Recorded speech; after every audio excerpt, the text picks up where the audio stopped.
see, the plan has been to make money off of us, but not with us. We took a bad deal in cable 25 years ago, a terrible deal in home video 20 years ago. Now is our shot at new media. We won't get fooled again. We won't get boned again. Let me introduce one of the showrunners, an actor, a writer, the creator of Family Guy and American Dad, Seth MacFarlane.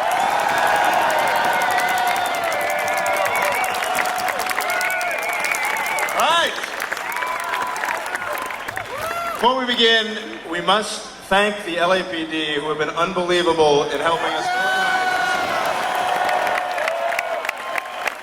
Make sure you watch the traffic on Pico, people, all right? I want to give a shout out to Tom Johnson, a writer, member of the Guild, who has already taken a hit for the cause. You know, we're here at the base of the Die Hard building, so I guess the slogan of the day should be, Yippee-ki-yay, motherfuckers. Mike Scully wrote that for me before I came up here. I guess that technically makes him a scab, but let's give him a break.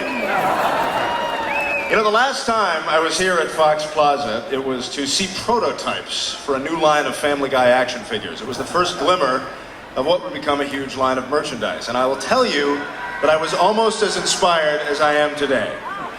The sight of all you people gathered here in unity, together, to fight for your right to a fair contract, tells me without a shadow of a doubt we are going to win this thing.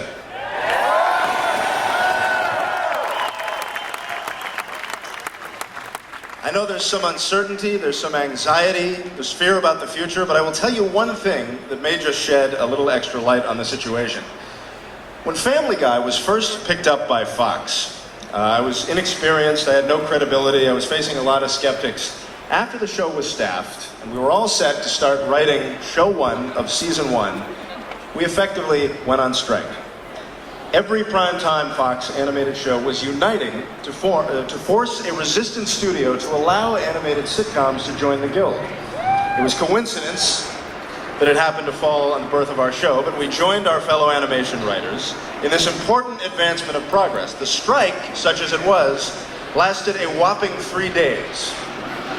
At which time, the big office conceded our rights and allowed us into the Guild. Now, why so quick? Because they knew they were screwing us. They were just waiting for us to make a little noise about it. They never would have made the offer on their own. That would have been bad business. And that is exactly why what we're all doing today is so vitally important. They know damn well they're in the wrong here. The logic would be obvious to a child. A novelist receives fair royalties for their books, a musician receives fair royalties for their songs, screenwriters deserve fair royalties for their work.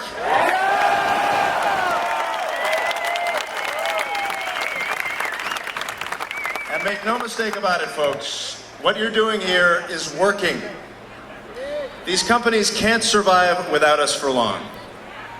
Even though it often seems as if their attitude is, you know, if we could just get rid of all these damn writers, actors, and directors, we could actually run a studio here. Yes, but what would you sell? Lemonade or Girl Scout cookies? Now, I won't demonize an entire studio because I do know a lot of good, decent people right here at Fox who feel helpless themselves right now. They want a quick end to this thing just like we did.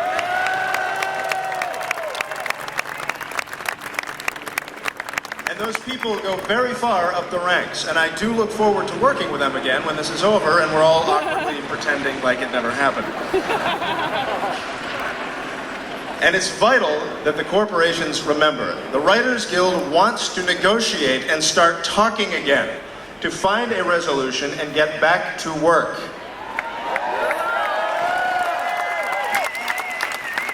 Writers are your partners in the creation of entertainment, and you can't be giving them the finger. And it is once again important, I'll be the fifth guy to do it because it's important that we acknowledge our loyal friends from the Screen Actors Guild who have gotten behind us.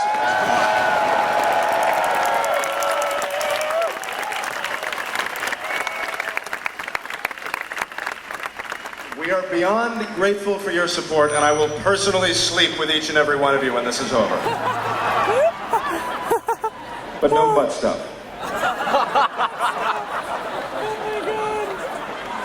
Okay, butt stuff. Another sign that our friends on the other side of the negotiating table are grasping at straws is this. On day 2.5 of the strike, the studio took the liberty of firing every assistant who works for Family Guy. It was a desperate punitive act.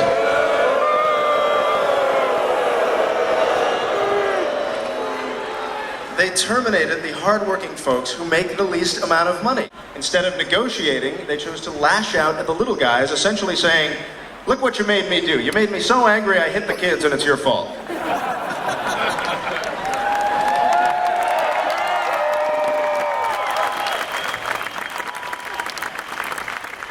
Very classy move. But such a desperate move tells me, once again, what we're doing is working. And I would urge all showrunners whose assistants are terminated, if you have the means, keep paying your assistants.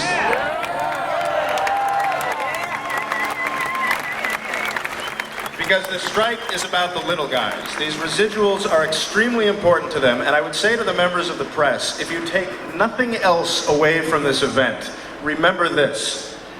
There is a huge public misconception about Hollywood writers. The vast majority are not millionaires. They are middle class. They live in homes that look to me like the house I grew up in, and my parents were teachers. These royalties will make a big difference to them, and paying them will not make a difference to the corporate bigwigs, except maybe they can't afford to paint that unicorn on the side of their private jet, or they have to switch from Oreos to Hydrox. All right, got some East Coast people.